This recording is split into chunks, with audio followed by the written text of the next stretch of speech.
என்ன ஊர்னா இங்கே வந்தாவே ஒரே தறி சவுண்டாக இருக்குது எந்த தெருவு பார்த்தாலும். இது வெங்கடாஜலம் காலனி. அது பார்த்தீங்கன்னா நெசவு தொழில் தான்.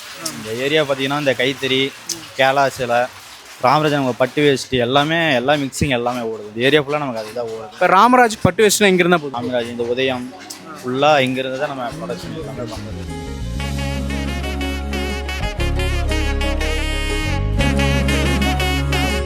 கைத்தறி தான் இந்த ஊர் ஃபுல்லாகவே இருக்குது. சேலம் பூரா இருக்குங்க.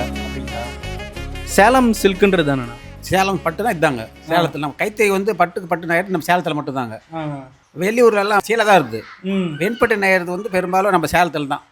வள்ளிக்குட்டை, பொன்னமாப்பேட்டை, அம்மாப்பேட்டை, தேவாங்காலனி, சுந்தராஜி காலனி இந்த மாதிரி எல்லாம் நெய்யறாங்க. நிறையா கைத்தறி ஆயிரக்கணக்கான தறி இருக்குது. இந்த வெண்பட்டுன்றது சேலத்துக்கு தான் ஃபேமஸ். சேலத்துக்கு தான் ஃபேமஸ். இதுல இந்த அள்ளிக்கோட்டுன்ற பகுதி தான் அதிகமாக அந்த ஆமாம், காலனிலே இருக்குது. கைத்தறி இருக்குங்க. அதே மாதிரி அம்மாப்பேட்டையிலே இருக்குது, பொன்னமாப்பேட்டையில இருக்குது, சுந்தராஜி காலனி, தேவாங்காலனி, பாலாஜி காலனி இந்த மாதிரி காலனியில் கைத்தறி இருக்குது.